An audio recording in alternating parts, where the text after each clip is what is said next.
We're running out of storylines with the Patriots. Now that Brady says it's 0% that he's going to retire. Yes. What are the storylines for the Patriots this week? I'm open for ideas, Dan. I'm willing to take many suggestions. My favorite one, as you know, because when we, in our business, we have some people who fill the time by coming up with the most bizarre yet clickable ideas. My favorite one that I'm predicting will happen is at some point we're going to get a Brady legacy question that if he, in fact, loses this game, he will just be a mere 5-4 in Super Bowl. We'll ignore the fact that he's in an absurd 9 Super Bowls, which we'll never see again of any quarterback as long as football is played, I'd imagine. But we've already done this with LeBron. Right. The fact that he's made all these finals, but what's his record and all that business. Because Jordan is to basketball what Montana is to football, that they were undefeated. So Jordan 6-0, and Montana was 4-0. Right. My point is, what takes more talent, or what's more impressive, if you go there and you win, or the number of times you go there? And I think that we tend to look at Super Bowl when you lose. Yes. Like that's a really big negative. Just getting there is an accomplishment. It's amazing. Certainly in this day and age where there's now the salary cap rules that weren't in place when the triplets were playing for Dallas, that players come and go. And it's amazing. The lack of first-round picks the Patriots had for so-called skilled position players to feed Brady's offensive juggernaut. He just does. I mean, he's had Randy Moss and obviously Gronk are his best players that are going to go to the Hall of Fame that we could sit here and say they'll definitely wind up in the Hall of Fame. One just went last year.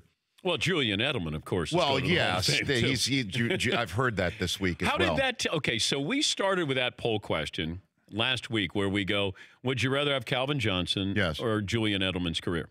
And then we kind of morphed into, is Julian Edelman a Hall of Famer? Now I'm seeing columns written on. Well, you're a trendsetter, Dan. Thank you. If that's your point for this that conversation. Usually brings about a round of applause from our studio audience. There, it's all right. It's just their first hour and a half as being the first studio audience of the week. You just gotta. They're going to be great by Friday. It's the same audience that's here every day. Yeah. Are you serving them breakfast? There. No, they're staying here in our man cave. I like it. It's very roomy. Yes, it is. It is very roomy. Yeah. But I don't know. I mean, the conversation this week is, in my mind, going to be all about Sean McVay. Once the commissioner is presented with a microphone in front of him and answers the question that everyone in New Orleans has been waiting for him to answer. What does he say?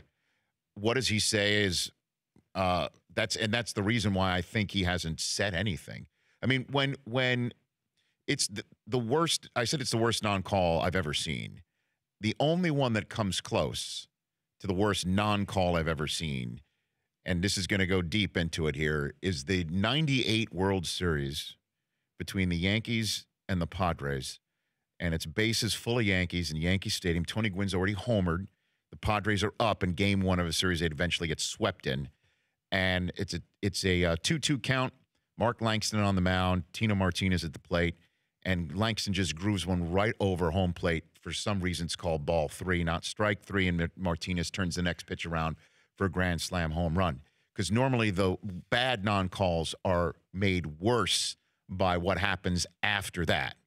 And we could sit here and say, well, the Padres, Langston had another pitch. He should have struck him out. Instead, it's a home run in the same way that we're talking about. Well, the Saints did get the ball first in overtime, did have chances. It's a terrible non-call. And so did Bud Selig come out and say that was a terrible non-call? That was just one of the worst. I mean, what is a commissioner supposed to say? And I know if I say that, I'm like, well, I'm just an NFL guy and he's my boss, which is true. He is my boss, but I can say whatever I want, as you know, and I'm not told what to say. He is going to basically say what maybe he should have put this out in a statement just to front load it for the week, is that, they're constantly striving to get better. They're constantly looking at officiating. That was a call that should have been made.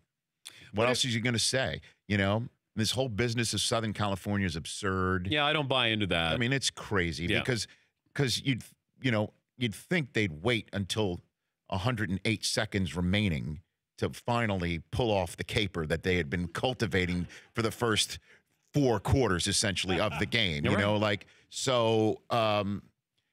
You know, and so it is difficult once that's finally turned as a page. And tonight's media night is going to be filled with Rams basically having these questions thrown into them, whether they're legitimately here as the NFC champion, and they will bristle and they will balk, and somebody's going to say something particularly galling to New Orleans fans, and that's going to light up tomorrow's conversation.